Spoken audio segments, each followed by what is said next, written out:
ये बताइए, पाकिस्तान के मुसलमान, अफगानिस्तान के मुसलमान, बांग्लादेश के मुसलमान, ये तीनों इस्लामिक कंट्री है, इनके मुसलमान क्या इज इक्वल टू इंडियन मुस्लिम?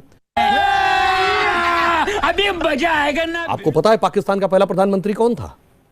लियाकत अली मुहाजिर थे। कोई हिंदू रहा है प्रधानमंत्री? पहला विदेश मंत्री कौन था? जफरुल्लाह खां, अहमदिया। मोहम्मद अली जिन्ना क्या था? शिया।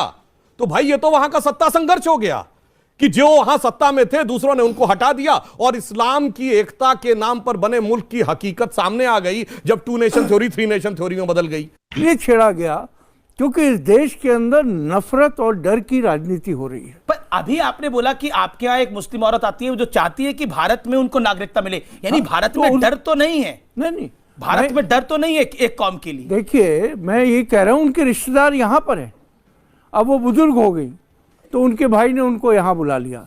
इस तरह के सैकड़ों केसेस हैं दिल्ली में, दिल्ली के होम डिपार्टमेंट से पता करें। और दूसरा, जिस तरीके ये लाया क्यों गया, क्यों भ्रमित किया गया, क्यों एक खास समुदाय को जो है ये कह के उकसाया गया कि मुसलमानों के अलावा सब होंगे। इस देश का संविधान, इस देश का आइन सबको बराबर का हक और अधिकार देता है। जी जी जी। और दूसरा, मैं समझता हूँ कि जिस तरीके से बार बार लोगों को डराने की कोशिश हो रही है, और मैं संबित जी और त्रिवेदी जी से कहूँगा कि आज देश के अंदर आपके इस कानून का बिल लाने के वजह से हिंदुस्तान में तमाम हिंदू, मुसलमान, सिख, ईसाई एक हो गए। Oh my God! Wow!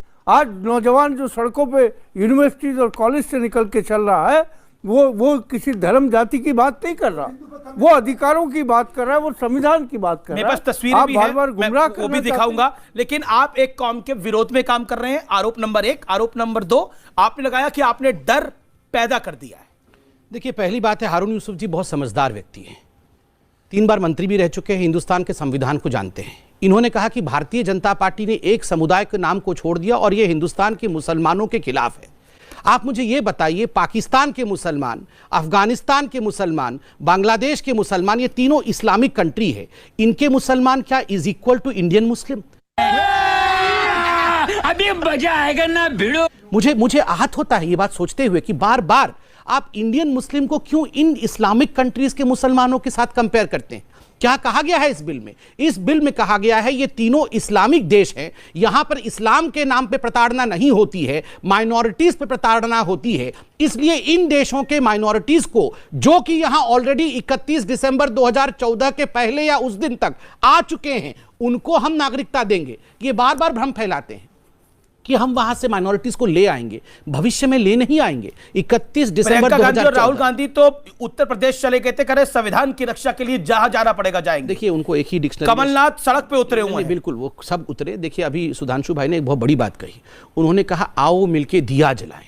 ये भारतीय, केवल अटल बिहारी वाजपेयी की कविता नहीं है, ये भारतीय जनता पार्टी का हृदय है। आओ मिलके दिया जलाएं। और वहीं पर कांग्रेस पार्टी का एकमात्र नारा है आओ मिलके देश जलाएं। आओ मिलके देश, अगर हम ना देश चलाएं तो आओ मिलके देश जलाएं। समझ रहे हो आप?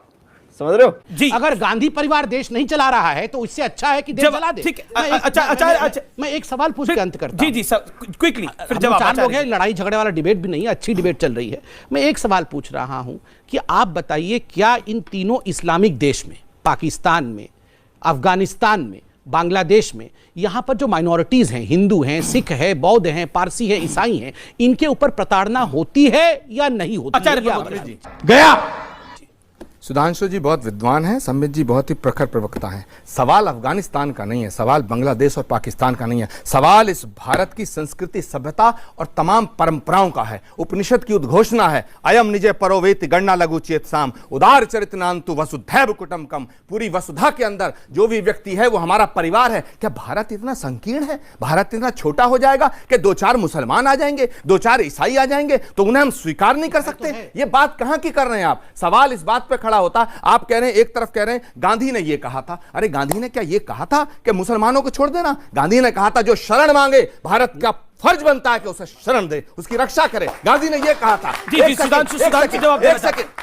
अमीश देवगन, दूसरी बात मैं बड़े सम्मान के साथ पूछ रहा हूं, सुधांशु जी आप भी गौर करें इस बात पे। अमीश देवगन, पूरा दुनिया देखेगी आपका चैनल। मैं पूछना चाहता हूं, अगर आपको कुछ चेंज करना ही नहीं था। आप कह रहे हैं कि एक राशन कार्ड दे दोगे तो भी हो जाएगा, पोस्ट कार्ड लिख दोगे तो भी, तो फिर भाई इस बिल को लाने की जरूरत क्या थी? खाया पिया कुछ नहीं, गिलास तोड़ा चारा ना, ये क्या कहां की बात? अब आप सफाई से बोल रहे हैं। अरे आपको अगर नहीं, आप कल तक ये कह रहे थे संसद के अंदर हम एनआरसी लाएंगे, पर इनका कल तक आप कह रहे थे, सुनिए, आपने वादा किया था देश जलाने की बात करते हैं। देवगन जी छोड़ो ना, देश, ये देश जलाने की बात हम कर रहे हैं, हम कर रहे हैं। कैसी बात करते हैं? ये बोला, आरोप लगा की बात हम नहीं कर रहे। सुनिए, देश जलाने की बात और देश को बचाने की बात, माफ करना, इस देश का बच्चा बच्चा देशभक्त है, देशद्रोही नहीं है। नीयत को बदलो, दृष्टिकोण को बदलो, नजरिए को बदलो, नजरिए को बदलो। ठीक है, सुधांशु त्रिवेदी, मुझे इस देश में कोई देशद्रोही नजर नहीं आता। आचार्य जी ने कहा कि महात्मा गांधी ने कहा था, मैं कोट कर दे रहा हूं, कि यह भारत सरकार का प्रथम कर्तव्य है कि हिंदू और सिख जो पाकिस्तान में नहीं रहना चाहते उनको न सिर्फ यहां शरण दें बल्कि व्यवसाय दें और उनका जीवन सुंदर बनाएं। महात्मा गांधी के selected works of Mahatma Gandhi volume 96, जिसमें 7 जुलाई से लेकर 26 सितंबर अभी यूसुफ साहब ने कहा कि वहां मुहाजिरों के साथ यह होता है। आपको पता है पाकिस्तान का पहला प्रधानमंत्री कौन था? लियाकत अली, मुहाजिर थे। कोई हिंदू रहा है प्रधानमंत्री? पहला विदेश मंत्री कौन था? जफरुल्लाह खां, अहमदिया। मोहम्मद अली जिन्ना क्या था? शिया। तो भाई ये तो वहां का सत्ता संघर्ष हो गया कि जो वहां सत्ता में थे दूसरों ने उनको हटा दिया और इस्लाम की एकता के नाम पर बने मुल्क की हकीकत सामने आ गई जब 2 नेशन थ्योरी 3 नेशन थ्योरी में बदल गई। इसलिए मैं अभी जो आचार्य जी ने एक और बात कही कि साहब वो पाकिस्तान और उनको लेने में हमने कब गलती, हम कब कह रहे हैं? जो यहां से हिंदू और सिख थे उस इलाके के, या बौद्ध थे, जैन थे, वो तो फंस गए थे।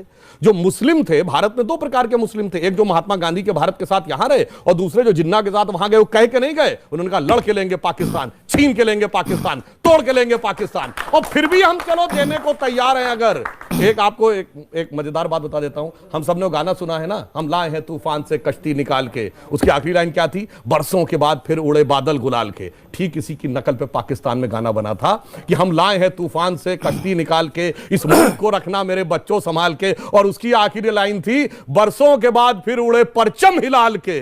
तो कहिए कि पाक सरजमी, दामने रहमत की सरजमी और परचम हिलाल के झंडे तले मुसलमान महफूज नहीं है, मोदी के हिंदुस्तान में महफूज है।